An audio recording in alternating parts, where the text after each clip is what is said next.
কি কারণে তাদের এত মর্যাদা হবে রাব্বি? কোন কারণে তাদের এত দাম হবে? আল্লাহ ডাক দিয়ে বললেন, ঈসা, এই জন্য আমি আল্লাহ তাদেরকে বিশেষ বিশেষ রাত দিয়ে দিব। তার একটা রাত হবে লাইলাতুন নিসফি মিন শাবান, শাবানের 14 তারিখ দিন যায় রাত।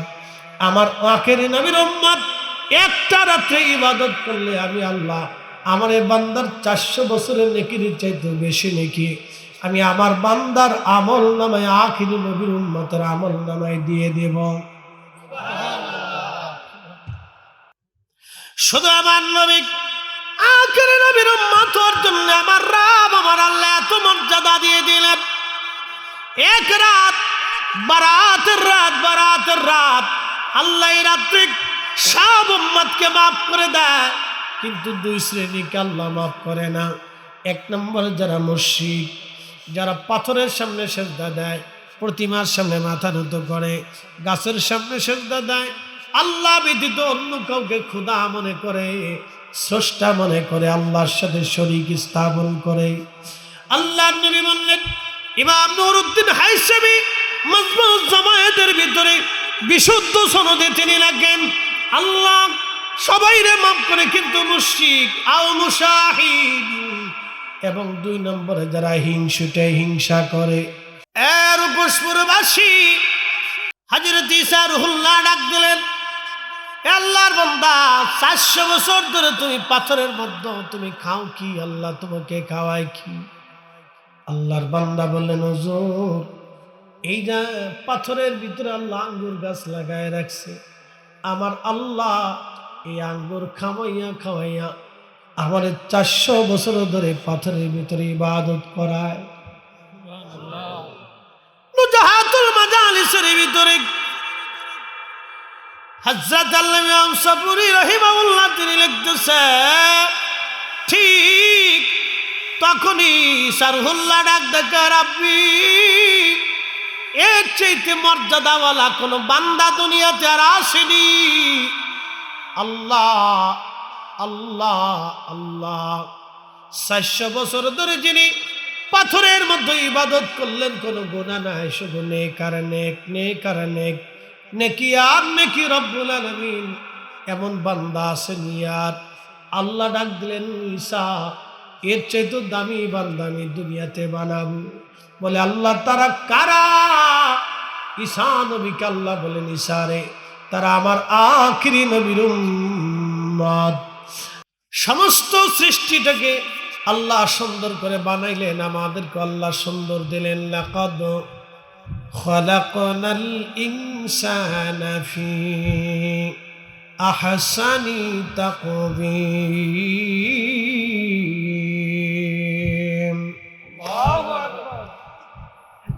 রব্বুল আলামিন আমাদেরকে বেশি সুন্দর করে সৃষ্টি করলেন। দুনিয়ার যত জাতিসত্তা বানাইলেন, সব জাতিসত্তা থেকে আল্লাহ আমাদেরকে আলাদা করলেন, সৌন্দর্য দিলেন। আল্লাহ আমাদেরকে মানুষ শুধু দুনিয়াতে বানাইলেন, অনেক সুন্দর বানাইলেন। আমার আল্লাহ বললেন, সুন্দর অবয়ব দিয়া আমি মানব জাতিকে সৃষ্টি করলাম।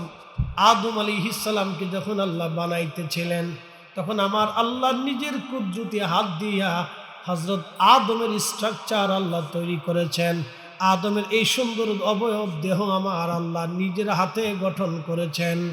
একবার জোরে বলা যাবে কে মারহাবা? আমাদের এই গঠন কার পছন্দ? একসাথে বলে, আরো জোরে। আমাদের এই গঠন প্রণালী কার পছন্দ? আমার এই হাত, নখ, চোখ, কান, নাক, পা, দেহ, অঙ্গ প্রত্যঙ্গ সব আল্লাহর পছন্দ। আল্লাহ নিজের কুদরতি হাতে এটা গঠন করছে। নিজের কুদরতি হাতে আল্লাহ রাব্বুল আলামিন এগুলো তৈরি করছেন, আমাদেরকে গঠন করছে। করে এই জন্য বলছে, লাকাদ খালাকনাল ইনসানা ফি আহসানি তাকবীর। তোমাদেরকে সুন্দর অবয়ব দিয়ে আমি আল্লাহ সৃষ্টি করেছি। রব্বুল আলামিন আমাদের সৌন্দর্য দিলেন। এই সৌন্দর্য আমার রব আমাদেরকে আল্লাহ দিলেন। আপনি ছোট্টকালে একরকম ছিলেন, যত বয়স হয় আপনার ভিন্নতা আসতে লাগলো, আপনার চেহারার ভিন্নতা আসে, আপনার স্বাস্থ্যের ভিন্নতা আসে।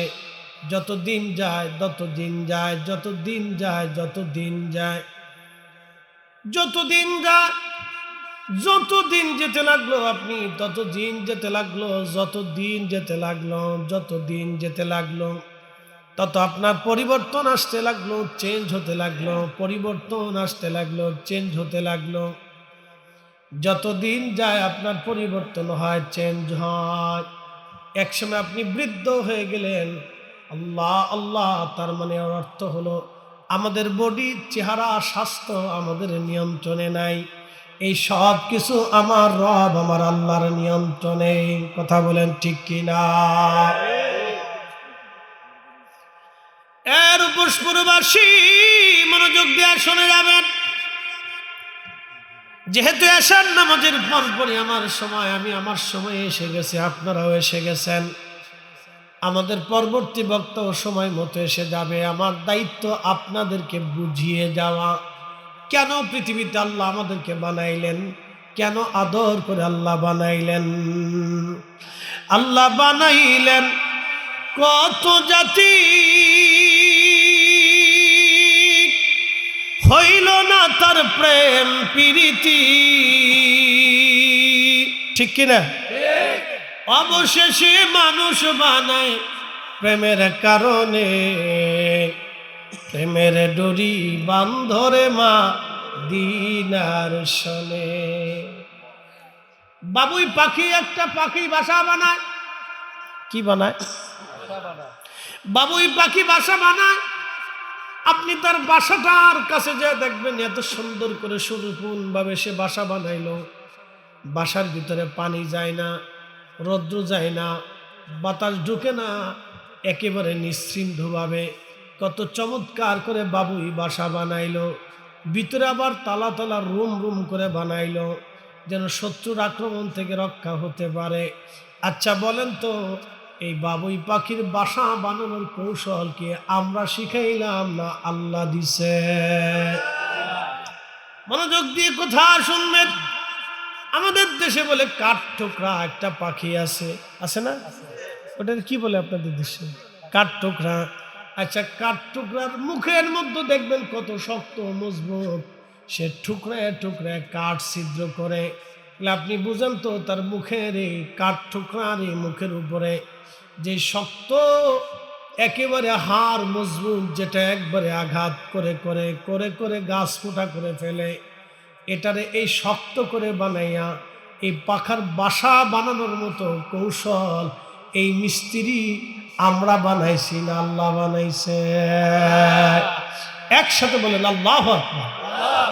আমরা কেউ বানাই নাই, তারা আল্লাহ বানাই দিছে। এই মেধাটা আল্লাহ তারে দিছে।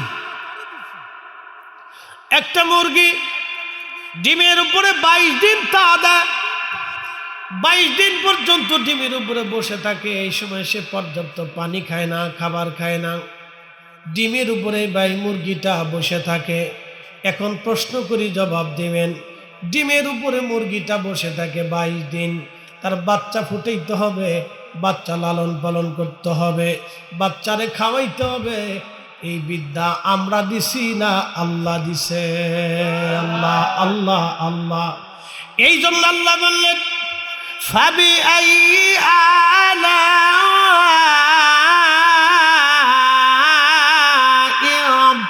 বিকুমা তুকাযিবান।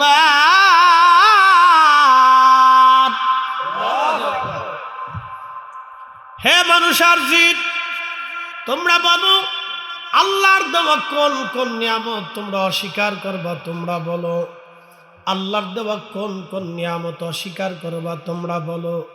একটা কুকুর 50 কিলোমিটার দূরে যদি গরু মরে যায় অথবা কোনো প্রাণী মরে যায়, তার গন্ধ ছড়ায়, অথবা 50 কিলোমিটার দূরেও যদি কোথাও রান্না বান্না খাওয়া দাওয়া শুরু হয়, তাহলে 50 মাইল দূর থেকে কুকুরের নাকে ঘিরান লাগে। এই ঘিরানটা বাতাসের মাধ্যমে আমরা পৌঁছাই না, আল্লাহ পৌঁছায়।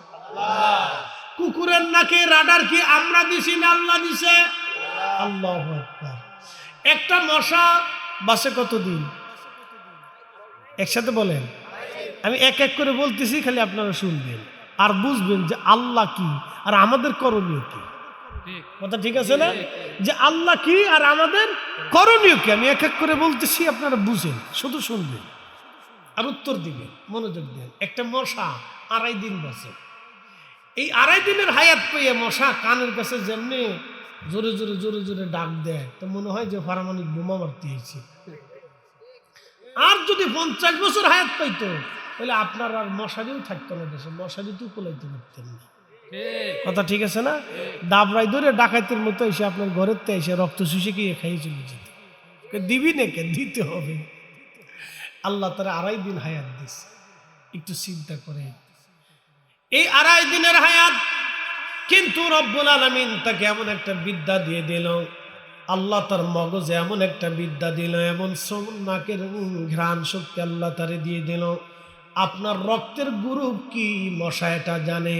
এ পজিটিভ রক্তওয়ালারে এ পজিটিভ মশাই খাবে, ও নেগেটিভ রক্তওয়ালারে ও নেগেটিভ ওয়ালা রক্ত এই মশাই খাবে। অন্য কোনো মশা তার রক্ত নেয় না। মশার নাকের মধ্যে এই একেবারে অদৃশ্য এই ল্যাবে ইট বসাই দিল কে? এই রক্ত পরীক্ষা করার জন্য পৃথিবীর কোথাও মশার যেতে হয় না, তার নাকের মধ্যে আল্লাহ রাডার বসাই দিয়েছে। একসাথে বলবেন আল্লাহু আকবার। সেজদা কারে দিব? জোরে বলেন। জিকির হবে কার? হালাল হারাম মাইনে চলবে কার? আল্লাহটা মাত্র। বুঝে যাবে। মশা শেষ করলাম, এবার পিঁপড়ে আসে। পিঁপড়া দলবদ্ধ ভাবে বাঁচে। পিঁপড়ার যে রানী আছে, পিঁপড়ার পুরুষরা ঘরের মধ্যে থাকে, আর পিঁপড়া মহিলা পিঁপড়ারা সারা দেশ ভরে খাবার জোগাড় করে, বাইদে গোষ্ঠীর মতো। মারহাবা বলবেন না? বাইদে চিনছেন না আপনারা? আপনাদের সিলেটে কি বলে? হিতা হয় বাসনা বাইদে না নিয়ে। আচ্ছা ঠিক আছে, ওই তো ইনশাল্লাহ। তো বাদ্য আমাদের ফরিদপুরেও কে বাদ্য। তো এই বাদিয়ারা দেখবেন পুরুষটা অনেক সময় ঘরের মধ্যে থেকে বেটিরা কাজ করে দেবে। তো পিঁপড়ার মহিলারা সারা দেশ জুড়ে খাবার জোগাড় করে, আর পুরুষটা ঘরের ভিতরে থাকে। কি আল্লাহর কৌশল! মহিলারা রাজা, বেটারা প্রজা। এই জন্য আমাদের দেশে মুসলমান জাতির ভিতরে আল্লাহ পুরুষদেরকে রাজা বানাইছে, নারীদেরকে রানী বানাইছে। রানী যদি রাজা হইতে চায় আর রাজা যদি রানী হয়ে যায়, তাহলে বুঝবেন যে এ দেশে আর শান্তি নেই, দেশ শেষ। আবার বলি, রাজা যদি রানী হয় আর রানী যদি রাজা হয়, তাহলে বুঝবেন দেশ শেষ, সমাজ শেষ, রাষ্ট্র শেষ, সংসারও শেষ। আল্লাহর নবী বলেন, উম্মত তোমরা শুনে নাও, কিয়ামত কবে হবে? বলে যখন দেখবা পুরুষরা নারীর আনুগত্য করে, স্বামীরা স্ত্রীর আনুগত্য করে, স্ত্রীরা স্বামীরে ধমক দিয়ে বসায় রাখে, স্ত্রী যা বলবে স্বামী সেইভাবে ভিসে ভিসে ঘুরে, স্ত্রী মার্কেট করে আর স্বামী ভ্যানিটি ব্যাগ নিয়ে ভিস ভিস ঘুরে। কথা বুঝেন নাই? সাচ্চা সাচ্চা কথা। আল্লাহর নবী বললেন, তখন তুমি কিয়ামতের অপেক্ষা করো। নারীরা মার্কেট করবে, পুরুষরা ফিস ফিস বেনিফিট ব্যাগ নিয়ে ম্যাডামের ভিসে থাকবে। হোম মিনিস্টার, মিনিস্টারের নাম কি? Home minister. বিরাট বড় পাওয়ার। বাংলাদেশের সবচেয়ে বেশি পাওয়ারফুল হলো হোম মিনিস্টার। প্রধানমন্ত্রীর ভ্যালু নেই, রাষ্ট্রপতির ভ্যালু নেই, প্রধান সেনাপতির এখানে কোনো ভ্যালু টেলু নেই। হোম মিনিস্টারের যে পাওয়ার, প্রধান বিচারপতির ভ্যালু নেই, হোম মিনিস্টারের বিরাট বড় পাওয়ার। বাংলাদেশের সবচেয়ে বেশি পাওয়ার হচ্ছে হোম মিনিস্টার। উনি যা বলবেন তাই, কথা শুনতেই হবে আপনাকে। নাম হচ্ছে হোম মিনিস্টার। আল্লাহর নবী বলেন, উম্মত হোম মিনিস্টার যদি পাওয়ারফুল হয়ে যায় আর সাধারণ মিনিস্টার যখন একবারে নিম্ন পর্যায়ে চলে যায়, তখন বুঝবা কিয়ামত চলে আসতেছে। অপেক্ষা করো কিয়ামত। এর পুষ্পুরবাসী মনোযোগ দিয়ে শুনে যাবেন।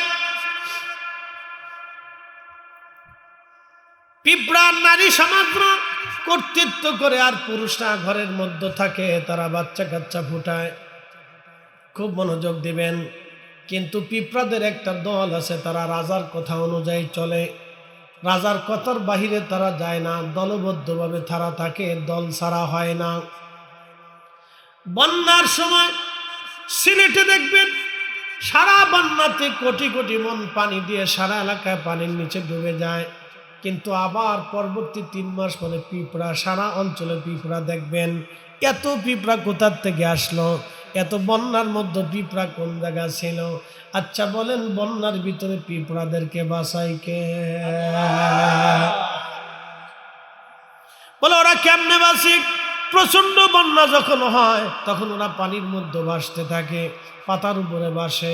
যদি পাতা না পায় তাহলে গাছে ওঠে, গাছ যদি না পায় কোনো রকম যদি একবার ছুটিয়ে যায়, তাহলে ওরা 8-10টা পিঁপড়া না যত পিঁপড়া থাকে একসাথে একটা পিঁপড়া আর একটা পিঁপড়ারে জড়াই ধরে রাখে।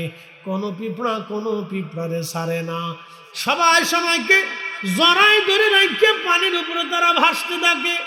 আর মানব জাতিরে যদি বলেন তোর ভাই বন্যার মধ্যে পড়ে গেছে, বাঁচাইতে যাইয়া একসাথে জড়াইয়া থাকবে না, দেখবেন আস্তে করে হাত ছেড়ে দিবে, তুই আমার ঘুষি মারছিলি একদিন। এটা মানব জাতি। পিঁপড়া সে তো নিকৃষ্ট, বুঝে যাবে। আল্লাহ আকবার। অথচ আল্লাহ আমাদেরকে শ্রেষ্ঠত্ব দিয়েছে, আল্লাহ আমাদেরকে সম্মানিত করেছে, মর্যাদাওয়ালা বানিয়েছে। অথচ একটা পিঁপড়া বেঈমানি করে না, এক পিঁপড়া আর এক পিঁপড়া জড়িয়ে ধরে রাখে, কামড় দিয়ে চেপে ধরে রাখে, বন্যার ভিতরে তারা ভাসতে থাকে পানির উপর। অথচ এই মানুষ নিজের আপন ভাই, ছোট ভাই, বড় ভাইকে দেখতে পারে না, বড় ভাই ছোট ভাইকে দেখতে পারে না। কি কথা কর না, জোরে বলেন। এই অবস্থা আমাদের মানব জাতির ভিতরে, অথচ পিঁপড়া দলবদ্ধভাবে বসে থাকে।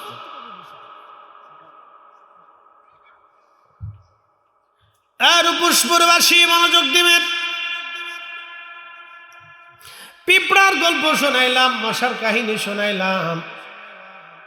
বন্ধু আমার, এক একটা প্রাণী এরকম আল্লাহ আমাদেরকে, প্রত্যেকটা প্রাণীর ভিতরে আল্লাহ গুণাবলী দিয়েছেন, প্রত্যেকটা প্রাণীর মধ্যে আল্লাহ গুণাবলী দিয়েছেন, গুণ দিয়ে দিয়েছেন, ভালোবাসা দিয়েছেন। আহা, মনোযোগ দিয়ে শুনবেন। আপনারা দেখেন ব্যাঙ যখন ডাকে তখন বুঝবেন আল্লাহর আকাশ থেকে বৃষ্টি আসবে। কারণ ব্যাঙ যখন ডাকে তখন শুধু ব্যাঙ ডাকে না, সে আল্লাহকে বলতে থাকে, ইয়া রব, আপনি আমার মাখলুক বানাইছেন, পানি কেন দিবেন না, পানি দেন। খুব মনোযোগ দেন। হুজুর দলিল কি? হ্যাঁ, দলিল দিয়ে যায়। ব্যাঙ যখন ডাকে বুঝবেন আল্লাহর আকাশ থেকে বৃষ্টি আসবে।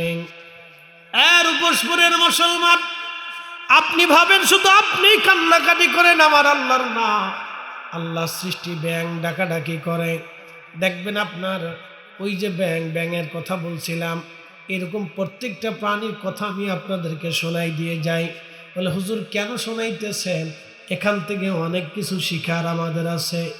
আল্লাহ কোরআনে বললেন, ওয়াতাফাক্কারুনা ফি খালকিস সামাওয়াতি ওয়াল আরদ, আসমান জমিনের মধ্যে যা কিছু আছে সব কিছু নিয়ে তুমি ফিকির করো, চিন্তা করো, গবেষণা করো, তাহলে আমি রব কি জিনিস তুমি জানতে পারবা। চিৎকার মেরে জোরে বলেন আল্লাহু আকবার। কখনো তোমাকে যদি ভুলি, হেদায়েতের আলো জেলে নিয় কাছে তুলি, ঠাই দিও প্রিয়তম, অগ ঠাই দিও প্রিয়তম, অগ মহিয়ান, তুমি রহমান, তুমি মেহেরবান। অন্ধ গাহে না শুধু তোমারি গুণগান, বুঝে না তবু শান, তুমি রহমান, তুমি মেহেরবান। হযরত সুলাইমানের জামানাতে বৃষ্টি হয় না, পানির অভাবে কষ্ট হয়। দেখবেন প্রচণ্ড গরমের সময় সিলেটে বৃষ্টি হয়। গত বছর সিলেটে বৃষ্টি হলো, কিন্তু সারা বাংলাদেশে বৃষ্টি নাই। প্রচণ্ড গরমে আমাদের উত্তর দক্ষিণ বঙ্গগুলিতে সলাতুল ইস্তেসকা পড়লো হাজার হাজার, কিন্তু একটা সলাতুল ইস্তেসকার নামাজের পরে একটা জায়গাও বৃষ্টি হইল না। তার মানে দোয়া কবুল হইল না। কথা কর না কেন? দোয়া কবুল হইল, হাজার হাজার নামাজ পড়েছে, কবুল হয় না। তার মানে অর্থ হলো আমাদের হাতের ভিতরে ময়লা জমে গেছে। আমাদের হাতের ভিতরে কি জমে গেছে? ময়লা জমে গেছে। দেখেন ব্যাঙে কেমন দোয়া করে, আজকে ব্যাঙের দোয়া শিখেন। ইয়া আল্লাহ। ইমাম ইবনে কাসির আল বেদায়া ওয়ান নেহার মধ্যে লিখতেছেন, সুলাইমানের উম্মতরা ডাক দিয়ে বলল, হুজুর বৃষ্টির অভাবে আমাদের কষ্ট হয়, নবী গো বৃষ্টির বড় দরকার, পানির বড় দরকার, আমাদের কষ্ট হয়। সুলাইমান আলাইহিস সালাম বললেন, তাহলে এক কাজ করো, বৃষ্টি যেহেতু লাগবে তাহলে তোমরা বৃষ্টির জন্য আসো, আমরা একসাথে সালাতুল ইস্তিসকা পড়ি। সালাতুল ইস্তিসকার নামাজ পড়ি। সমস্ত উম্মত নিয়ে সুলাইমান আলাইহিস সালাম রওনা করলেন। কিছু দূর যাওয়ার পরে সুলাইমান নবী দেখতেছে একটা ব্যাঙ তার নিচের দুই পায়ের উপরে ভর দিয়ে সামনের দুইটা পা বলেন আর হাত বলেন, এই ব্যাঙ এই হাত দুইটা আসমানে বাড়াই দিয়ে আল্লাহর দরবারে কাঁদে আর বলে, আল্লাহ আল্লাহ, মাখলুক বানাইছো, ব্যাঙ বানাইছো, পানি ছাড়া তো বাঁচতে পারি না। আল্লাহ আল্লাহ, মাখলুক বানাইছো, পানি ছাড়া আমাদের কষ্ট হয়। আল্লাহ বৃষ্টির অভাবে পানি না থাকায় কষ্ট হইতেছে। আল্লাহ আমি ব্যাঙ দোয়া করি, তুমি বৃষ্টি দিয়ে দাও। আল্লাহ পানি দাও, আল্লাহ পানি দাও, আল্লাহ পানি দাও। সুবহানাল্লাহ, একসাথে বলি আরো জোরে। দোয়া করে কে? বলা পান, তোরা ব্যাঙ মারিস না কিন্তু, ঠিক আছে? গিরগিটি ফিটাইতাম, গিরগিটি মারবা, কিন্তু ব্যাঙ ফিটাইতাম না। ব্যাঙ আল্লাহর বাধ্য প্রাণী। একসাথে বলে মারহাবা। ব্যাঙ আল্লাহর কি বাধ্য প্রাণী, ব্যাঙ মারবেন না কিন্তু কখনো। ব্যাঙ এক আল্লাহর বাধ্য প্রাণী। বলে ব্যাঙ আল্লাহর বাধ্য প্রাণী কেমন? হযরতে ইব্রাহিম খলিলুল্লাহকে আগুনের মধ্যে ফালানোর পরে ব্যাঙ আস্তে করে পিছুটা ঘুরাইয়া ছোট ছোট করে পেশাব সারে। আল্লাহ ডাক দিলেন, ব্যাঙ পেশাব করো কেন? ব্যাঙ বলে, ইয়া রাব্বি, ইব্রাহিমের আগুন নিবাই। আল্লাহ ডাক দিল, রে ব্যাঙ তোর পেশাবে কি আগুন আর নিবেনি? ব্যাঙ বলে, হা রাব্বি, আমিও জানি আমার এই সামান্য পেশাবে এত বড় আগুন নিভবে না। 2 মাইল দূর থেকে যে আগুনের কাছে যাওয়া যায় না, আমার এই ছোট্ট সামান্য পেশাবে কি করে সে আগুন নিভবে? তবে রব্বুল আলামিন কিয়ামতের কঠিন ময়দানে কোটি কোটি মাখলুকের ভিড়ে তুমি যেই দিন আমাকে ডাক দিয়ে বলবে, ব্যাঙ আমার খলিলকে যখন আগুনের মধ্যে ফালাইছিল তখন তোমার করণীয় কি ভূমিকা ছিল তোমার? তখন আমি বলবো, ইয়া রাব, আমি আমার সামান্য পেশাব ছেড়ে দিয়ে আল্লাহ আমি ইব্রাহিমের আগুন নিবানোর চেষ্টা করেছিলাম। আমার আল্লাহ খুশি হয়ে ডাক দিয়ে বলল, ব্যাঙ যা, তোর পেশাব আমি পাক বানাই দিলাম। আমার উম্মতের শরীরে পেশাব যদি তুই কখনো ছেড়ে দিস, আমার উম্মতের শরীর আমার বান্দার শরীর অপবিত্র হবে না, নাপাক হবে না। একবার জোরে বলা যাবে কি মারহাবা? ব্যাঙ জোরে বলে কিতাব শুনছনি তোমরা? ব্যাঙ ফিটাইতা না, মারহাবা কোকা। ব্যাঙ মারা যাবে, মারতেন না, ব্যাঙ মেরেন না, এটা আল্লাহর বাধ্য প্রাণী। তার 2টা ঘটনা আমি নবী আলাইহিস সালামের জীবনী থেকে শুনালাম। ব্যাঙ আল্লাহর বাধ্য প্রাণী, সাবধান, ওরে মারবেন না। এই ব্যাঙ হাত তুলে বলে, রাব্বি বৃষ্টি দাও। সুলাইমান আলাইহিস সালাতু ওয়াস সালাম মুস্কি হাসে। মারহাবা কোন কি হাসে? উনি তো দেখতেছে হট কানেকশন ব্যাঙের সাথে আল্লাহ। মারহাবা কোন কার কানেকশন চলে? ব্যাঙের সাথে আল্লাহ, ব্যাঙ আল্লাহর সাথে কথা বলতেছে। আল্লাহ তুমি আমরা বানাইছো, পানি ছাড়া চলতে পারি না, তো পানি দেও। কষ্ট হচ্ছে আল্লাহ, আল্লাহ পানি দেও, আল্লাহ বৃষ্টি দেও, আল্লাহ বৃষ্টি দেও। আপনি শুনেন ব্যাঙ ভরাত ভরাত ভরাত করে ডাকে, আসলে সে ডাকে না, সে বলে আল্লাহ পানি দেও, আল্লাহ পানি দেও, আল্লাহ পানি দেও, আল্লাহ পানি দেও।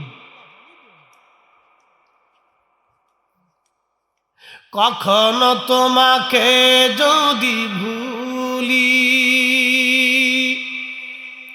হেদায়েতের আলো জেলে নিয় কাছে তুলি,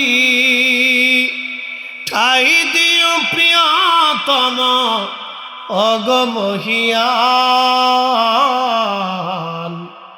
তুমি রহমান, তুমি মেহেরবান। অন্ধ গাহে না শুধু তোমারি গুণগান, বুঝে না তবু শান। তুমি রহমান, তুমি মেহেরবান। আলম তারা আন্নাল্লাহা ইয়াসজুদু লাহু মান ফিস সামাওয়াতি ওয়া মান ফিল আরদ। আলম তারা নবী আপনি কি দেখেন নাই? আমার শাটা চিনি সারা দিলে ভালো হতো, আমি চিনির সাথে খেপছি না, এমনি থেকে সমস্যা নেই, এমনি ডায়াবেটিস না, কিন্তু চিনি দিয়ে খাইলে কণ্ঠ বসে আসে, ক্লিয়ার থাকে। একসাথে বলি না আল্লাহু আকবার, তো খুব মনোযোগ দিবে। যে কথা বলছিলাম, আল্লাহ কোরআনে বলে আলাম তারা নবী গো আপনি কি দেখেন না, আন্নাল্লাহ ইয়াসজুদু লাহু মান ফিস সামাওয়াতি ওয়া মান ফিল আরদ। আসমান ও জমিনের ভিতরে যাহা কিছু আছে সব আমি আল্লাহকে সিজদা দেই। সুবহানাল্লাহ, মারহাবা। সিজদা কাকে দেয়? আল্লাহকে। আল্লাহ ডাক দিছে, হাবিব আপনি দেখেন নাকি, আপনি কি লক্ষ্য করেন না গো নবীজি, আসমান ও জমিনের ভিতরে ভূমণ্ডল নবমণ্ডলে যা কিছু আছে সব আমি আল্লাহকে সিজদা দেই। খুব মনোযোগ দিয়ে কথা শুনবেন। আশ-শামসু ওয়াল কমারু ওয়ান নুজুমু ওয়াল জিবালু ওয়াশ-শাজারু ওয়াদ-দাওয়াবু ওয়া কাসীরুম মিনান নাস। সূর্য আমি আল্লাহকে সিজদা দেই, নক্ষত্র আমি আল্লাহকে সিজদা দেই, চাঁদ আমি আল্লাহকে সিজদা দেই, পাহাড় আমি আল্লাহকে সিজদা দেই, গাছ আমি আল্লাহকে সিজদা দেই, ওয়াদ-দাওয়াবু যত প্রাণী আছে সব আমি আল্লাহকে সিজদা দেই, যত প্রাণী সব আমি আল্লাহকে সিজদা দেই। গরু ছাগল হাঁস মুরগি ভেড়া বকরি, বন্য প্রাণী গৃহপালিত প্রাণী, জঙ্গলে অধিবাসী বাহিরের অধিবাসী সব প্রাণীগুলি আল্লাহকে সিজদা দেয়, সব প্রাণী আমি আল্লাহকে সিজদা দেয়। নবী ওয়া কাসীরুম মিনান নাস, কিছু সংখ্যক মানুষ আমাকে সিজদা দেয়, সব মানুষ আমি আল্লাহকে সিজদা দেয় না। কিছু মানুষ পাথরের সামনে সিজদা দেয়, প্রতিমার সামনে সিজদা দেয়, সূর্যের সামনে সিজদা দেয়, সমুদ্রের সামনে সিজদা দেয়, গাছের সামনে সিজদা দেয়, পাহাড়ের সামনে সিজদা দেয়। সে যে পাথরের সামনে সিজদা দিল ওই পাথর আল্লাহকে সিজদা দেয়, সে আগুনের সামনে সিজদা দিল ওই আগুনও আল্লাহকে সিজদা দেয়, সে যে সূর্যের সামনে সিজদা দিল এই সূর্য সেই রবকে সিজদা দেয়, সেই যে পাহাড়ের সামনে সিজদা দিল এই পাহাড় আল্লাহকে সিজদা দেয়, সে যে গরুর সামনে সিজদা দিল সে গরু আল্লাহকে সিজদা দেয়। শুধু বলবেন আল্লাহু আকবার। সব মাখলুক সেজদা দেয় কাকে? আমরা সেজদা দিব কাকে?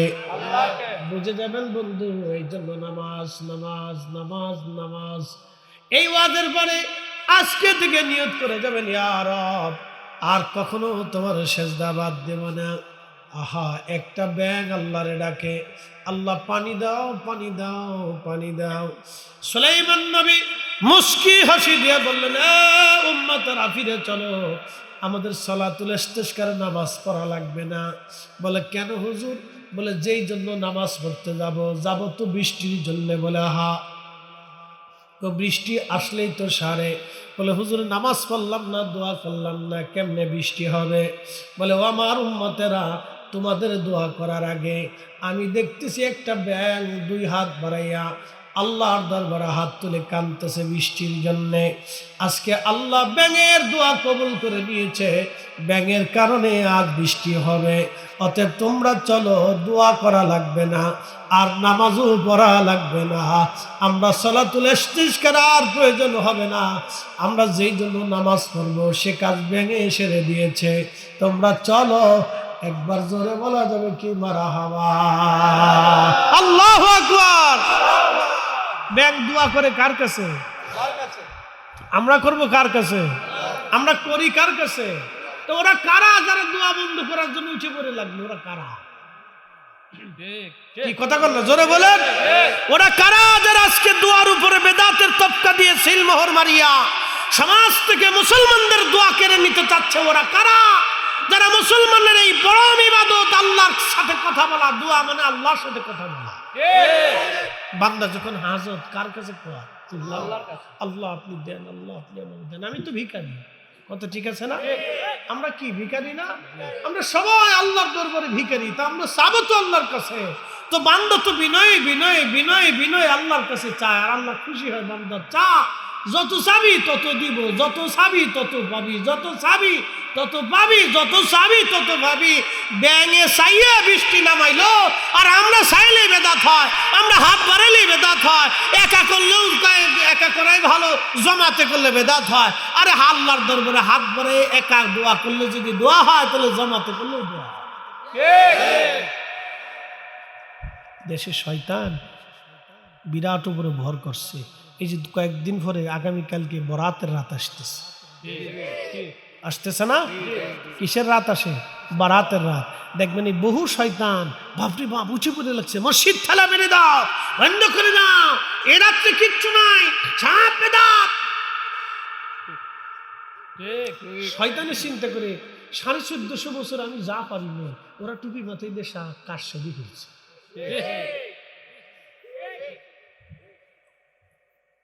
শয়তানের চিন্তা করে আমি যা 1450 বছরে পারি না, ওরা টুপি মাথায় দিয়ে ফতোয়া দিয়ে তার কাজ সেরে দিছে। আমার কাজ ওরা আঞ্জাম দিতেছে। আমার দায়িত্ব ছিল মসজিদ থেকে বের করে নিয়ে আসা, সেই কাজ হুজুররা করে দিচ্ছে। সবাই না, কেউ কেউ। কথা ঠিক আছে না ভাই? তার মানে বুঝে গেল শয়তানের খলিফা। একসাথে বললেন শয়তানের খলিফা। শয়তানের খলিফা। শয়তানের দায়িত্ব ছিল মসজিদ থেকে বের করা আর মসজিদে ঢুকতে না দেওয়া। শয়তানের দায়িত্ব ছিল নামাজ থেকে সরাই আনা আর নামাজের মুসল্লায় দাঁড়া না করানো। কথা ঠিক আছে না? শয়তানের দায়িত্ব ছিল আল্লাহর দরবারে হাত না তুলাইতে বান্দাকে সরাই আনা, বন্ধ করে দেওয়া। শয়তান এই কাজটা আমি যা 1400 বছরে পারিনি, তোরা তা করে দিচ্ছিস। আপনাকে সূক্ষ্মভাবে বুঝতে হবে। আপনি বারাতের রাত্রে কার সামনে দাঁড়াবেন? আল্লাহর সামনে। কার দরবারে হাত তুলবে? আল্লাহর দরবারে। কার জিকির করবে? আল্লাহ। কার তেলাওয়াত করবে? আল্লাহ। আল্লাহর কোরআনের তেলাওয়াত করবেন। কার দুরূদ পড়বেন? নবীর দুরূদ। কথা ঠিক আছে না? এখানে সে ফতোয়া মেরে সিল মেরে বন্ধ করে দিচ্ছে। আহা, কত মুসলমান এই রাত্রে ঘুমাবে। শয়তান হাসবে আর করবে, আহা কার ছেড়ে দিচ্ছে, কার ছেড়ে দিচ্ছে। অথচ রাব্বুল আলামিন কোরআনে বললেন, ফামাইয়ামাল মিসকালা যাররাতিন খায়রান ইয়ারা ওয়া মাইয়ামাল মিসকালা যাররাতিন শাররান ইয়ারা। অনুপরিমাণ খালি চোখে যেটা দেখা যায় না, অনুপরিমাণ খালি চোখে যেটা দেখা যায় না, সেই সামান্য পরিমাণ ইবাদত তুমি যদি করো, আমি আল্লাহ তারও বেনিফিট তোমাকে দিয়ে দেব। এবং অনুপরিমাণ গুনার কাজ যদি করো, আমি আল্লাহ তারও প্রতিদান তোমাকে দিয়ে দেব। এই জন্য আমাদের বক্তব্য হলো, নেকের কাজ যত ছোট হোক ছাড়ব না, গুনার কাজ যত ছোট হোক করব না। ঠিক কিনা? নেকের কাজ যত ছোট হোক ছাড়ব না, গুনার কাজ যত ছোট হোক করব না। মুসা আলাইহিস সালাম, হযরত ঈসা রুহুল্লাহ আলাইহিস সালাম একদিন পাহাড়ের পাশ দিয়ে যাচ্ছেন। সুন্দর একটা সাদা মার্বেল পাথর, ঈসা নবী সুন্দর সাদা পাথর দেখে চিন্তা করলেন, ইয়া রব, এত সুন্দর পাথর তো কখনো দেখিনি আল্লাহ, পাথরের মধ্যে কি? হযরত ঈসা আলাইহিস সালাম পাথরের বললেন, ইয়া রব, এত সুন্দর পাথর বানাইলা, পাথরের মধ্যে আছে কি? আল্লাহ বলেন, ঈসা তুমি কি দেখতে চাও? বলে, হ্যাঁ দেখবো। তাহলে হাতের লাঠি দিয়ে আঘাত করো।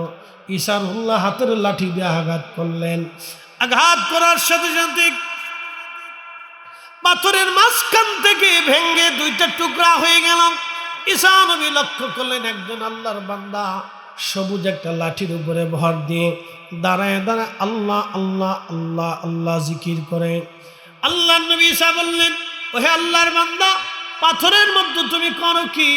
বলে, আমি পাথরের মধ্যে আল্লাহর ইবাদত করি। বলে, কত বছর? বলে, 400 বছর ধরে আমি পাথরের মধ্যে আল্লাহর ইবাদত করি।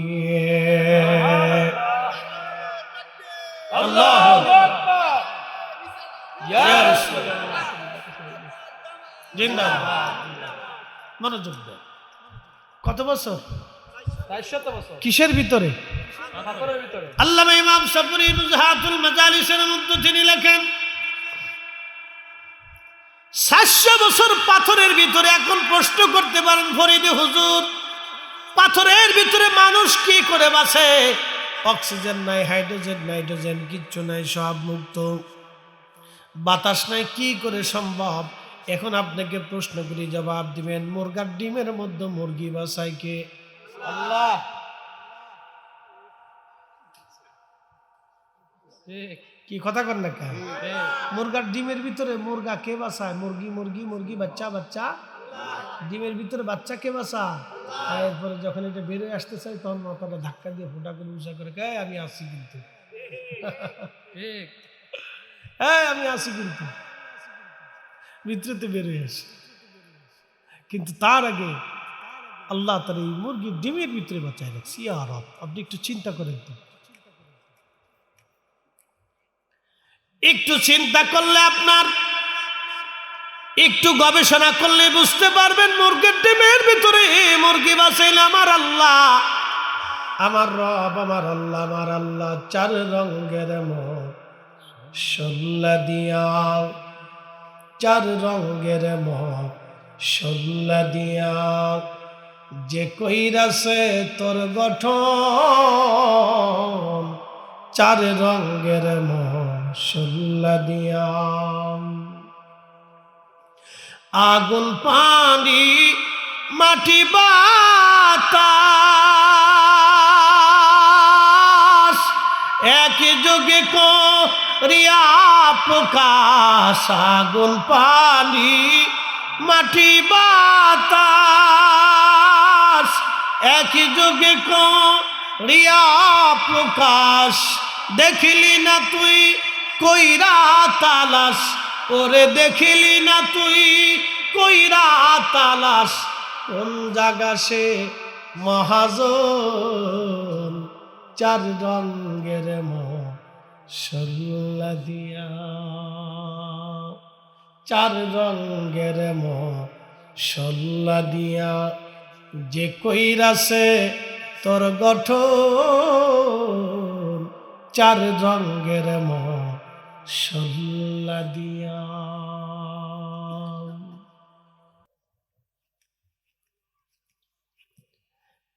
এর পুষ্পরবাসী হযরত ঈসা রুহুল্লাহ ডাক দিলেন, আল্লাহর বান্দা, 400 বছর ধরে তুমি পাথরের মধ্যে তুমি খাও কি? আল্লাহ তোমাকে খাওয়ায় কি? আল্লাহর বান্দা বললেন, হুজুর এই যে পাথরের ভিতরে আল্লাহ আঙ্গুর গাছ লাগায় রাখছে, আমার আল্লাহ এই আঙ্গুর খাওয়াইয়া খাওয়াইয়া আমার 400 বছর ধরে পাথরের ভিতরে ইবাদত করায়। নুজাহাতুল মাজালিসের ভিতরে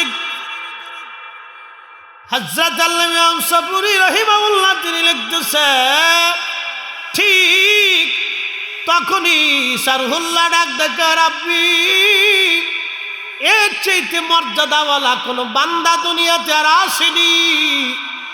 আল্লাহ আল্লাহ আল্লাহ 400 বছর ধরে যিনি পাথরের মধ্যে ইবাদত করলেন, কোনো গুনাহ নাই, শুধু নেক আর নেক, নেক আর নেক, নেকি আর নেকি। রব্বুল আলামিন এমন বান্দা আসেনি। আর আল্লাহ ডাক দিলেন, ঈসা এর চাইতে দামি বান্দা আমি দুনিয়াতে বানাবো। বলে আল্লাহ তারা কারা? ঈসা নবীকে আল্লাহ বলেন, ঈসা রে তারা আমার আখিরি নবীর উম্মত। আল্লাহ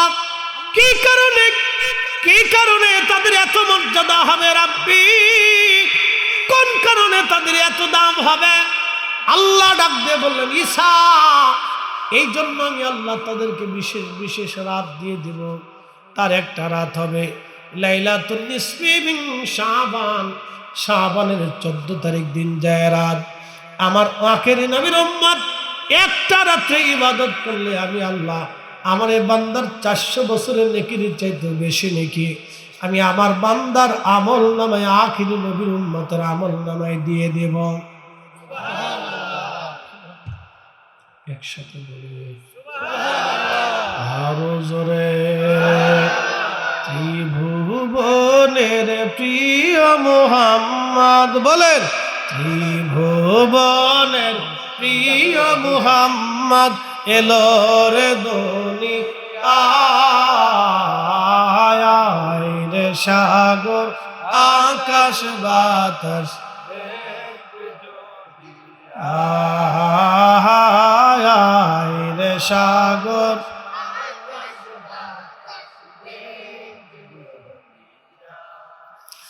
ধুলির ধরা বেহেশত আজ, ঠিক কি না?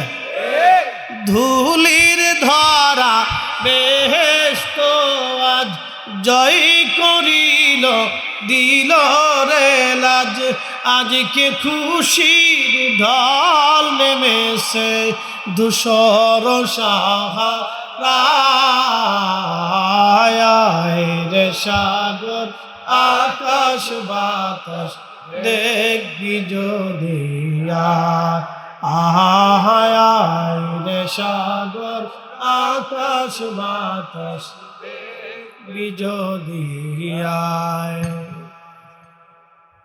শুধু আমার নবী আখেরি নবীর উম্মতের জন্য আমার রব আমার আল্লাহ এত মর্যাদা দিয়ে দিলেন। এক রাত বারাতের রাত আল্লাহ এই রাত্রে সব উম্মতকে মাফ করে দেয়, কিন্তু 2 শ্রেণীকে আল্লাহ মাফ করে না। 1 নম্বর যারা মুশরিক, যারা পাথরের সামনে সেজদা দেয়, প্রতিমার সামনে মাথা নত করে, গাছের সামনে সেজদা দেয়, আল্লাহ ব্যতীত অন্য কাউকে খোদা মনে করে, স্রষ্টা মনে করে, আল্লাহর সাথে শরীক স্থাপন করে।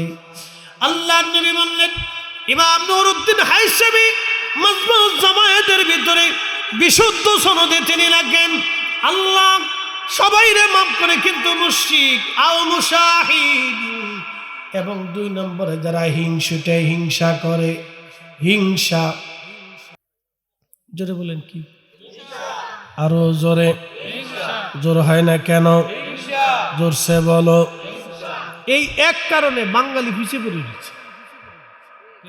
আমি সারা জীবনের আমার যত গবেষণা দেখছি শুধু হিংসা। বাঙালিদের আর কোনো দোষ নেই, এরা কাজ করে ভালো, কর্মটা আছে ভালো, শুধু হিংসা। একজন বিদেশ গেলে আরেকজনের ভালো লাগে না, এক ভাই পয়সাওয়ালা হলে আরেকজনের কাছে খারাপ লাগে, কথা ঠিক আছে না? একজনে ভালো খাইলে আরেকজনের কাছে হিংসা লাগে। এক দোকানদার ভালো বিক্রি করলে পাশের দোকানদার হিংসা করে, এক গাড়ি চালক ভালো রুজি করলে আরেকজনে হিংসা করে। এই শুধু হিংসার কারণে এ জাতির পরিবর্তন হইল না, তকদিরের পরিবর্তন হয় নাই, শুধু হিংসা, শুধু হিংসা। এই বাঙালি জাতির ভিতরে শুধু হিংসা, এই কারণে এদের তকদিরে পরিবর্তন হলো। বিরাট বড় হিংসা, হিংসার কারণে কেউ ভালো কাজ করতে পারে, বিরাট হিংসা,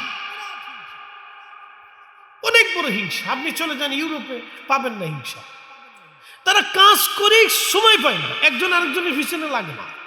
চার দোকানে বসলে এ জাতি শুধু সমালোচনা করতে থাকে, আলোচনা সমালোচনা, বাপ রে বাপ। মনে হয় যে বিশিষ্ট রাজনীতিবিদ, ইসলামী চিন্তাবিদ, এরপরে মুফতি আজম, সাইকুল হাদিস সব চার দোকানে বসে থাকে। অর্থনীতিবিদ, একবারে বুজুর্গ, সুফি সাধক, শাহ সুফি। কি কথা নাম দিছি শাহ সুফি, তার জীবনে কোনো গুণা নাই, খালি সবার সমালোচনা করতে থাকে। একমাত্র সে বুঝে আমি ছাড়া সব বেঠিক, আমি একা ঠিক আছি। এ জাতির ভাগ্যের পরিবর্তন হলো শুধু হিংসার কারণে। আল্লাহ নবী বলেন উম্মত সবার ক্ষমা হয়, কিন্তু মুসাহির হিংসুটের বরাতের রাত্রে কোনো মুক্তি নাই, ক্ষমা নাই, আল্লাহ তারে মাফ করে না। হিংসা, এই জন্য হিংসা থেকে আমাদেরকে বের হয়ে আসতে হবে। কেউ যদি ভালো খায় তাহলে আপনি দোয়া করেন যে আল্লাহ তুমি তারে ভালো রিজিক দিছো, আমারও রিজিক দাও। কারো জমিনে যদি ভালো ধান হয় তাহলে আপনি তার জন্য দোয়া করেন আল্লাহ তুমি তারে ভালো ধান দিছো, তুমি আমারও ভালো ধান দাও। কি কথা ঠিক আছে না ভাই? দোয়া করেন, দোয়া করেন, হিংসা করেন।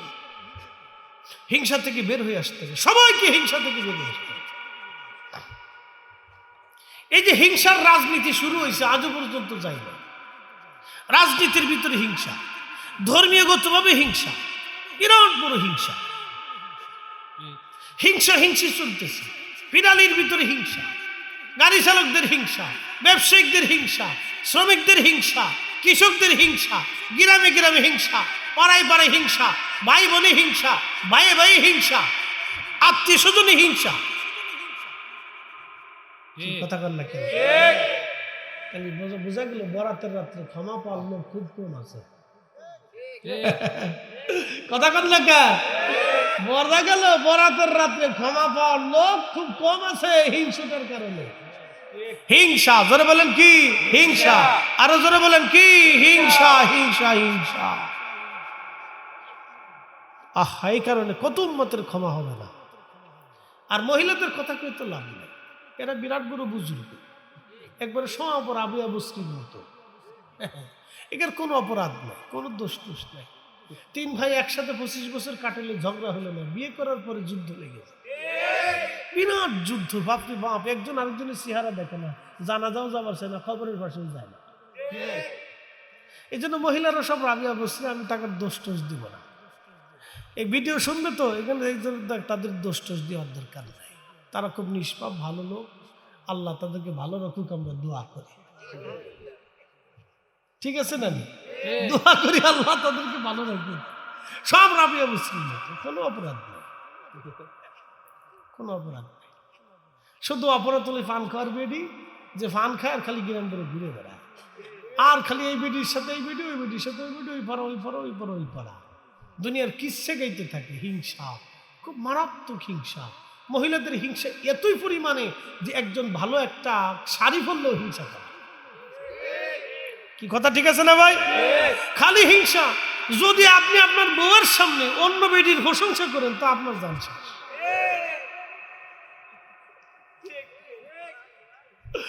একবার রাবিয়া বসরি বললাম না, কোনো গুণা নাই তাদের, বিরাট বড় গুণ, তারা খুব ভালো।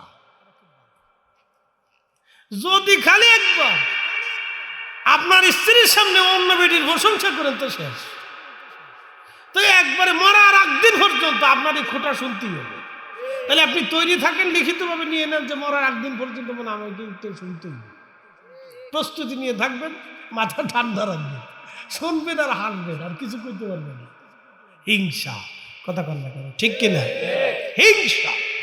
আল্লাহ হিংসার কারণে এই বারাতের রাত্রে কত মানুষকে আল্লাহ মাফ করবে না, তোর হিসাব নেই। হিংসা। আপনি জানেন কত দামি রাত? এখন প্রশ্ন করতে পারেন হুজুর, এক রাত 400 বছর? হ্যাঁ, এটা তো কমই হয়েছে, আরো বেশি। বেশিটা বলবো? কমনই বেশিটা। একসাথে বলেন আল্লাহু আকবার। এবার বেশিটাই আছে। ঈসা আলাইহিস সালামকে আল্লাহ এক রাতের এত দাম, বাকিটা তো করে নিয়েছে। আল্লাহু আকবার। না না আরো জোরে। এটা কি আমাদের গুণে না নবীর গুণে? আমাদের গুণে না নবীর গুণে? আমাদের গুণে না নবীর গুণে? নবীর কারণে এই মর্যাদা আমাদের, অথচ নবীর মর্যাদা বুঝলাম না। কথা কান না কা? নবীর শান ইজ্জত আজমতে গেলে অনেকের শরীরে চুলকানি আসে, অ্যালার্জি ব্যারাম আসে। কারণ কি? বুঝতে হবে তার শরীরে চুলকানি না, তার ইমানের চুলকানি। পৃথিবীর সবচেয়ে বড় ব্যাধি হলো এই ব্যাধিটা। এই ব্যাধি থেকে জাহান্নাম পর্যন্ত নিয়ে যাবে। আহা, কত কঠিন হবে আসল, একটা মারাত্মক ব্যাধি এটা। এর উপর সুরবাসী মনোযোগ দিয়ে কথাগুলি শুনে যাবে না। 400 বছরের হিসাব দিলেন, এবার আর একটু বাড়াই হিসাব বলে দিয়ে যাই।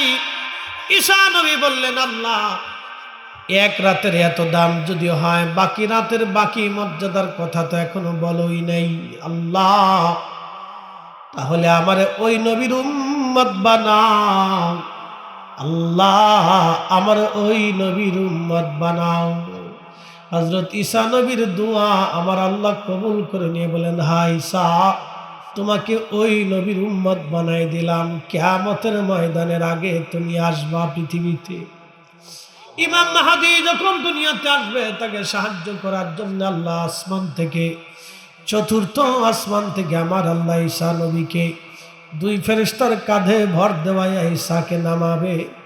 বর্তমান সিরিয়া নাম, আগে নাম ছিল শাম। এই শামের কোন এক সাদা মসজিদ, এটা বাইতুল আকসার আশেপাশে হতে পারে, সাদা একটা মসজিদের উপরে তাকে নামানো হবে।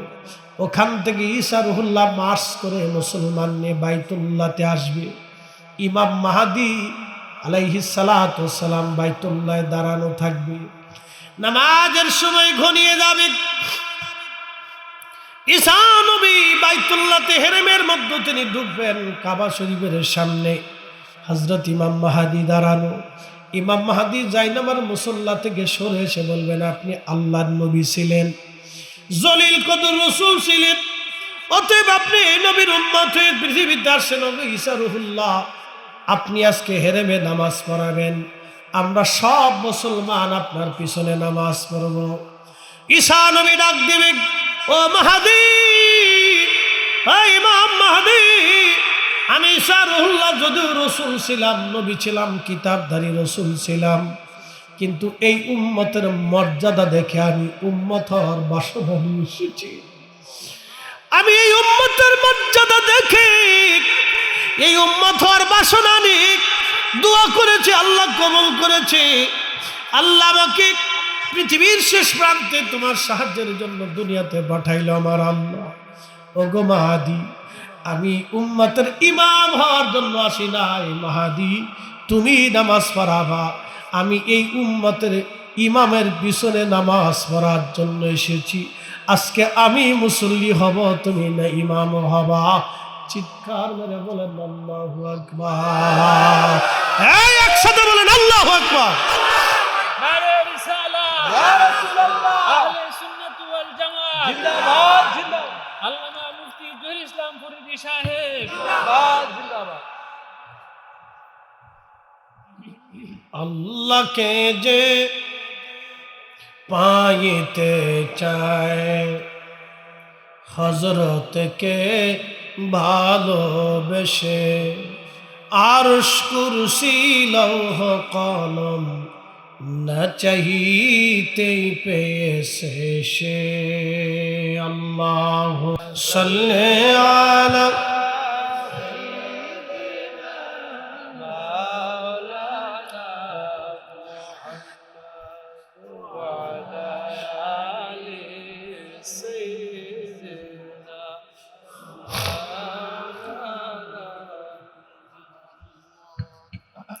বুঝতে কি কোনো অসুবিধা? মাশাআল্লাহ। হযরত ঈসা নবী, আমি একটা ফজিলত আপনাদেরকে শোনালাম, এই বারাতের রাত্রের ফজিলত। এবার শুনে যান, আমি আপনাদেরকে আগামীকাল জুমা, এই জুমার একটা ফজিলত শোনাই। আল্লাহর হাবিব বলেন, ও আমার উম্মতেরা, আমার ১৬ লক্ষ নবী দুনিয়ার থেকে চলে গেছে, ১,২৪,০০০ নবী গেল, ৩১৩ জন রসুল গেল, কোন রসুলকে আল্লাহ জুমা দেয় নাই, কোন উম্মতকে আল্লাহ জুমা দেয় নাই, কোন উম্মতকে আল্লাহ জুমা দেয় নাই, কোন নবীকে জুমা দেয় নাই। ইহুদিদেরকে আল্লাহ দিল শনিবার, খ্রিস্টানদেরকে দিল আল্লাহ রবিবার, কিন্তু আল্লাহ আমাকে দিল জুমা, সাইয়্যিদুল আইয়াম, দিনের সর্দার, জুমার দিন। আমার উম্মতকে আমার আল্লাহ জুমা দিল, জুমার মর্যাদা আল্লাহ দিয়ে দিল। আমার উম্মতরা তোমরা শোনো, ইয়া আইয়ুহাল্লাযীনা আমানু ইযা নুদিয়া লিস-সালাতি মিন ইয়াউমিল জুমআতি ফাসআউ ইলা যিকরিল্লাহি ওয়া যারুল বাই'। হে ঈমানদার, যখন জুমার নামাজের আজান পড়ে যায় তখন তোমরা ব্যবসা বাণিজ্য, বেচা বিক্রি, লেনা দেনা সব ছেড়ে দাও, সব দুনিয়ার সব এক পাশে রেখে দিয়ে তোমরা জুমার জন্য রওনা করো। ফাসাউ ইলা যিকরিল্লাহি ওয়া যারুল বাই', যালিকুম খায়রুল লাকুম ইন কুনতুম তা'লামুন।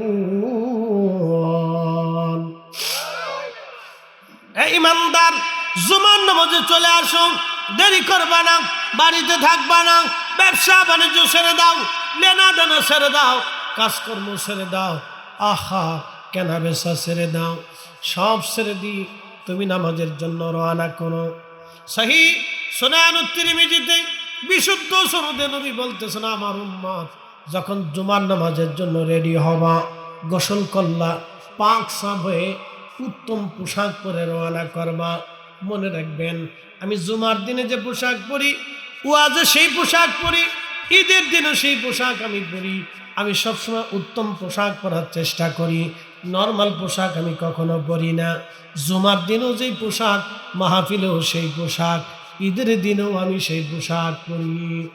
উত্তম পোশাক পরি ৩ অবস্থায়, মাহফিলে উত্তম পোশাক পরি, জুমার দিনেও উত্তম পোশাক পরি, এবং ঈদের দিনেও আমি উত্তম পোশাক পরি। আল্লাহর নবী বললেন, জুমার দিন দিনের সর্দার, মুসলমানদের ঈদের দিন, খুশির দিন, জুমার দিনে সুন্দর পোশাক পরবেন, পোশাক পরিয়া সুগন্ধি লাগাইয়া ওযু গোসল বাক্সা বইয়া রওনা করবেন আদবের সাথে। আল্লাহর নবী বললেন, ও আমার উম্মত, আমার জুমার দিনের একটা ফজিলত তোমরা শুনে নাও। ফজিলতটা হলো, আমার উম্মত ওই আদবের সাথে মসজিদে আসবে, জুমার দিনে ইমামের পাশাপাশি এসে মসজিদের কাছাকাছি ইমামের পাশাপাশি বসবে, অথবা মসজিদে আদবের সাথে বসবে, আদবের সাথে খুতবা শুনবে, ধীর স্থিরতার সাথে জুমার নামাজ আদায় করবে।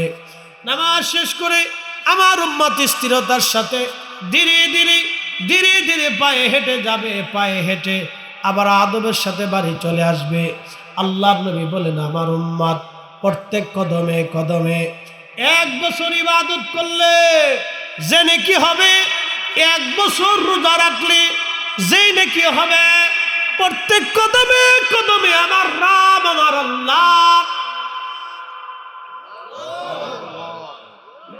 জোরে জোরে জোরে জোরে জোরে, প্রত্যেক কদমে কদমে 1 বছরের নফল, 1 বছরের ইবাদত, 1 বছরের রোজা, 1 বছরের ইবাদত, 1 বছরের রোজা, প্রত্যেক কদমে কদমে কদমে কদমে আল্লাহ লিখে দেবে। বাড়ি থেকে মসজিদে, মসজিদ থেকে বাড়ি আসা পর্যন্ত প্রত্যেক কদমে কদমে আমার রব, আমার আল্লাহ নেকি লিখে দেবে, নেকি নেকি নেকি নেকি। এখন আপনারা তো বরাতের হিসাব দিলাম 400 বছর, এবার জুমার দিনের হিসাব দিয়ে যায়। বাড়ি থেকে পায়ে হেঁটে যদি 1000 কদম লাগে আপনার, তাহলে 1000 বছর। আসতে যদি 1000 কদম হয়, তাহলে আরো 1000 বছর। যাইতে যদি 500 কদম হয়, 500 বছর। আসতে যদি আরো 500, 1000 বছর। যাইতে যদি 200 কদম হয়, আবার আসতে 200, 400 বছরের সওয়াব। শুধু জুমার মসজিদে যাবেন আর আসবেন, হাঁটার মধ্যে সওয়াব পাবেন। প্রত্যেক কদমে 1 বছরের নেকি হাঁটার মধ্যেই পেয়ে যাবেন। বাকি নেকি তো বললামই না। একসাথে বলেন না হ্যাঁ, জোরে জোরে আল্লাহু আকবার। আমাদের গুণে না নবীর গুণে? জোরে বলেন, আরো জোরে, জোরসে বলো। এই নবীর দুরূদ চলবে না বন্ধ হবে? এই নবীর শান চলবে না বন্ধ হবে? এই নবীর সালাম চলবে না বন্ধ হবে? এই নবীর ইজ্জত চলবে না বন্ধ হবে? এই নবীর গুণগান চলবে না বন্ধ হবে? যারা এই নবীর গুণগান বন্ধ করতে চায়, আমরা মিলাদুন নবীর মাহফিল দিয়া এই নবীর গুণগান শুনি, গুণগান কই, গুণগান বলি, গুণগান শুনি। যাদের শরীরে চুলকানি হয়, মিলাদের নাম দিয়া আমরা এই নবীর দুরূদ পড়ি, নবীর সালাম দেই, নবীর জন্য দোয়া করি, রসুলের উসিলা নিয়ে আমরা দোয়া করি, নবীর শান গাই, নবীর প্রশংসা গাই। যাদের শরীরে চুলকানি হয়, তোমরা চুলকাইতে থাকো আর আমরা গাইতে থাকবো, বলতে থাকবো। তোমরা চুলকাইতে থাকবে, আমরা গাইতে থাকবো, বলতে থাকবো। কথা কন না কেন? হা হা হা, কেবল দুইটা কইছি, এরকম হাজার হাজার এখনো কই দিয়েছি, শুধু নবীর কারণে। কথা ঠিক আছে না? যদি মুসা আলাইহিস সালামের উম্মত হইতাম, তাহলে এই জুমা পাইতাম, বরাত পাইতাম, কদর পাইতাম, কিচ্ছু পাইতাম না। 5 ওয়াক্ত নামাজে 50 ওয়াক্তের সওয়াব পাইতাম। যদি ঈসা নবীর উম্মত হইতাম, পাইতাম। এই জন্য ঈসা নবীকে আল্লাহ আমার ওই নবীর উম্মত বলে। জোরে জোরে জোরে জোরে। তাহলে আমাদের দাম কত? কত দাম? কত দাম? সুদ খাওয়ার জন্য, ঘুষ খাওয়ার জন্য, বিড়ি খাওয়ার জন্য, অন্য সম্পদ মারার জন্য, অন্যায় করার জন্য? না না না, আল্লাহ রসুলের আদর্শকে নিজের বুকে ধারণ করার জন্য। কথা বলে ঠিক কিনা? উপস্থিতি, অনেক কথা অল্পতে সারছে। ওয়াজ শুনলে কি লাভ, করলে কি লাভ? লাভ হবে তার আমলে, আমলেও লাভ হবে না নবী প্রেম না থাকলে দিলে। নবী প্রেম থাকলে দিলে লাভ হবে কম আমলে। সুপারিশ করবে নবী রোজ হাসরের ময়দানে। জ্ঞানী যারা বুঝে তারা শুধু ইশারা, নাদানের বুঝাইতে পারে আছে কে কোথায়। জ্ঞানীর মতো জ্ঞানী হলে অল্প কথায় বুঝে, কচুর মতো কচু হলে অল্প জালে সিজে।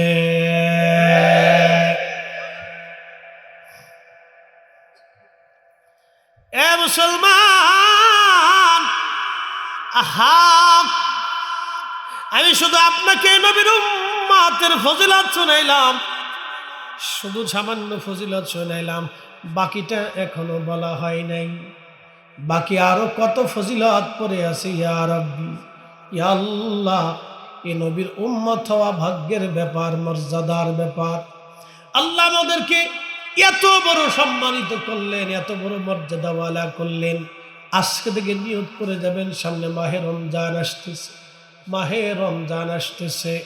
এখন মাহে রমজানের একটা ফজিলত বলে দিয়ে যায় না, বলবো না কষ্ট হবে?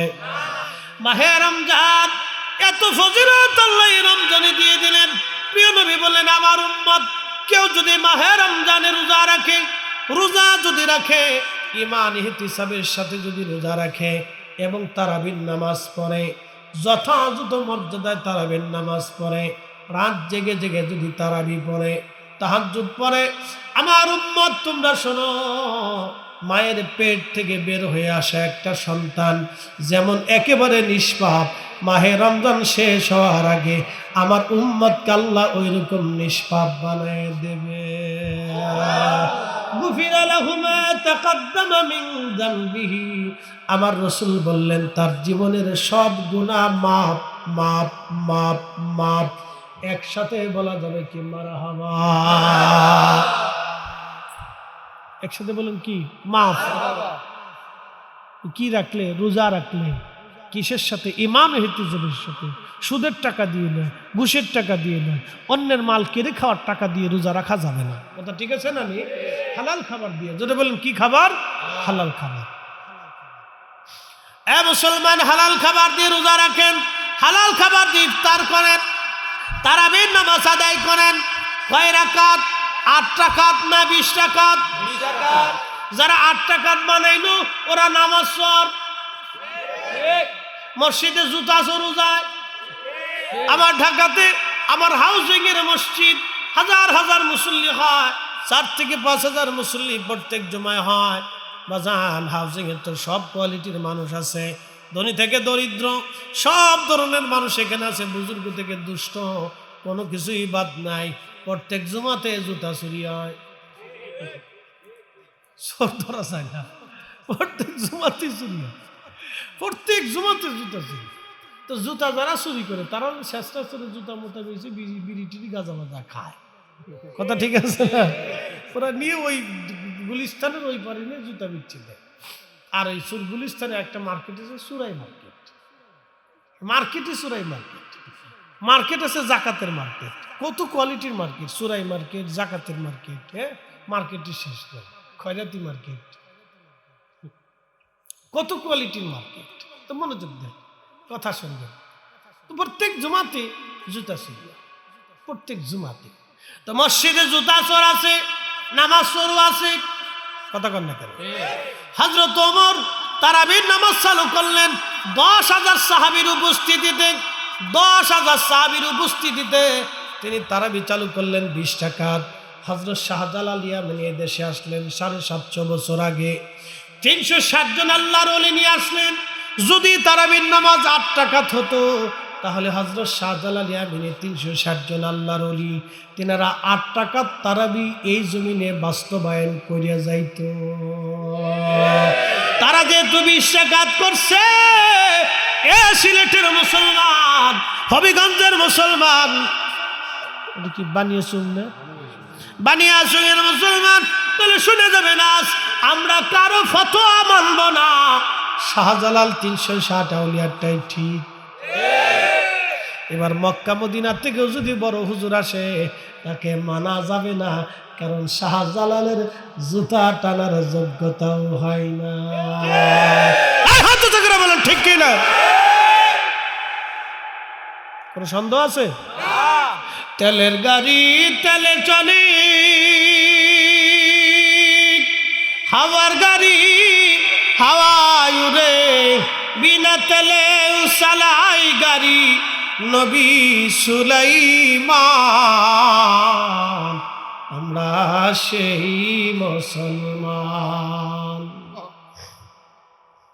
আল্লাহর ওলিরা যে ইসলাম আমাদের দেশে নিয়ে আসছে এটাই ঠিক ইসলাম।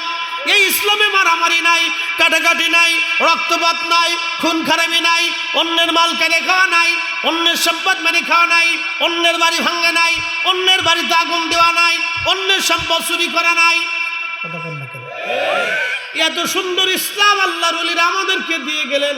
এটার নাম তাসাউফ, এটার নাম সুফিবাদ, তাসাউফের ইসলাম। তাসাউফের ইসলামের ভিতরে শুধু মহাব্বত আর ভালোবাসা, আদব লেহাজ, আদব মহাব্বত সাহস, এটা হচ্ছে তাসাউফের ইসলাম। রসুল প্রেম, নবী প্রেম, নবীর আদর্শ, আল্লাহর কোরআনের বিধান। খুব মনোযোগ দিয়ে শুনে যাবেন। মাহে রমজান আসলে তারাবি পড়বেন 20 টাকাত, কম কম পড়বেন না। আমার দেশে যারা তারাবির নামাজ 8 টাকাত বানাইতে চায় তাদের চিন্তা আমরা 8 টাকার তারাবি বানাবো। আজ পর্যন্ত তারা একটা পতিতলায় বন্ধ করতে পারে নাই, কিন্তু নামাজ কমাইছে। আজ পর্যন্ত একটা পতিতলায় থেকে বের করে আইনে পতিতার সংখ্যা কমাইতে পারছে? তার এই সংখ্যা কমায় নাই, কিন্তু নামাজের সংখ্যা কমাই দিচ্ছে। কি কথা কন না কে? বুঝে যাবেন, বুঝে তারপরে যাবেন। এগুলো হলো শয়তানি। একসাথে বলেন কি? শয়তানি, শতানি, শতানি। এগুলো মুসলমানদের ভিতরে ফাসাদ সৃষ্টিকারী। আল্লাহ ফাসাদ থেকে আমাদেরকে মুক্ত রাখুক, বলেন আমিন। অনেক বড় ফাসাদ, অনেক বড় ফাসাদ। এদেশে কত যুবক তারাবির নামাজি পড়ে, কি কথা আছে না ভাই? বহু মুসলমান নামাজি পড়েন। এত চিন্তা হলো তোরা 8 টাকা তার 20 টাকা, নামাজ না থাকলেই তো ভালো। এই চিন্তা করে যে নামাজ না থাকলেই তো ভালো। তোরা 8 টাকা তার 20 টাকা তুমি ঝগড়া করিস, না থাকলেই বলে এটা বাদ দিয়ে দিতাও বলা। ও নামাজি পড়ে না। মনোযোগ দেন। এই যে মাহে রমজান আসতেছে, একটা ফজিলত বর্ণনা করে দিয়েছে, খুব ইম্পর্টেন্ট। আল্লাহ রসুল বলেন, ও আমার উম্মত, তোমরা মাহে রমজানে যেটা আল্লাহর পথে ব্যয় করো খরচা করো, আল্লাহ অন্য মাসে সেটারে 10 গুণ থেকে 70 গুণ, 70 থেকে 700 গুণ বাড়ায়। সুবহানাল্লাহ। যেমন আপনি এখন দান করছেন, কি করছেন? দান করছেন 1 টাকা, তো আপনার আল্লাহ 1 থেকে 10, 10 থেকে 70, 70 থেকে 700 গুণ পর্যন্ত আল্লাহ বাড়াবে। কিন্তু মাহে রমজানে 1 টাকা দান করছে, যদি ইখলাসের সাথে দেন তাহলে কত গুণ যে বাড়াবে এটা আল্লাহ ছাড়া কেউ জানে না। আসতে হয়ে গেছে, জোরে বলেন। বিগয়রি হিসাব, হিসাব ছাড়া। এখন কত গুণ যে আল্লাহ দিবে আল্লাহ ছাড়া কেউ জানে না। আল্লাহর নবী বলেন, হে আমার উম্মত, ইয়া আল্লাহ, হে আমার উম্মত তোমরা শুনিয়া যাও, আমার উম্মত তোমরা শোনো, ও আমার উম্মত তোমরা শুনিয়া যাও, মাহে রমজানে তোমার রোজাদারকে তুমি ইফতার করাও, যদি সম্ভব হয় 1 বেলা দুধ দিয়ে করাও, যদি তা না পারো 1টা খেজুর দিয়ে করাও, যদি তা না পারো তাহলে 1 পেয়ালা পানি দিয়ে তোমার ভাইকে ইফতার করাও। যদি তুমি ইফতার করাইতে পারো তাহলে তোমার রোজা হোক বা না হোক, যারে ইফতার করাইলা তার রোজা হোক বা না হোক, আমার আল্লাহ কবুল রোজার সব তোমার আমল নামায় লিখে দিবে ইফতার করানোর কারণে। জোরে বলেন মারহাবা। আর যদি তুমি রোজাদারকে পেট পুড়ে খাবার খাওয়াও, তৃপ্তির সাথে যদি রোজাদারকে খাবার খাওয়াও, আল্লাহ নবী বললেন তাহলে তোমরা গ্যারান্টি নিয়ে যাও, আমি কিয়ামতের ময়দানে তোমাকে হাউজে কাউসারের পানি পান করাবো। জোরে বলেন, জোরে জোরে চিৎকার মেরে বলেন আল্লাহু আকবার। কোন পানি? কোন পানি? হাউজে কাউসারের পানি। দুধের চাইতে সাদা, মধুর চাইতে মিষ্টি, মিষ্কের চাইতেও ঘেরান, এত চমৎকার পানি। নবীজি বললেন কোন চোখ কখনো দেখে নাই, কোন জিহ্বা কখনো স্বাদ নিতে পারে নাই, এতই মজার পানি। একবার যদি আমার উম্মত পান করে তাহলে শুনে রাখো, জান্নাতে যাওয়ার আগ পর্যন্ত পানির কথা মনে থাকবে না। ওই পানি আমি পান করাবো যদি আমার উম্মত রোজাদারকে তৃপ্তির সাথে খাবার খাওয়ায়, তৃপ্তির সাথে খাবার খাওয়ায়। আল্লাহ কবুল করুন, জোরে বলেন আমিন। নারে তাকবীর, নারে রিসালাত। তাহলে হাউজে কাউসারের পানি পাইতে হলে কি করা লাগবে? রোজাদারকে খাওয়াইতে হবে। কথা ঠিক কিনা? রোজাদারকে কি করাইতে হবে? খাওয়াইতে হবে। তৃপ্তির সাথে খাওয়াবেন, আল্লাহ কবুল করুক বলেন আমিন। গরিব মিসকিনকে খাওয়াবেন, আল্লাহ তাও কবুল করুক বলেন আমিন। একটা লোক উঠবেন না, একটা লোক উঠবেন না। এত সময় দীর্ঘ ফজিলতের বয়ান আপনাদেরকে শোনাইছি, একটানা দম সারি নেই, একটানা 1.5 ঘন্টা আপনাদেরকে ওয়াজ শোনাইতেছি। একসাথে বলবো না মারহাবা? সারা রাত্র যদি করি তাও মজা লাগে, মজার জিনিস মজা লাগে, ঠিক আছে না?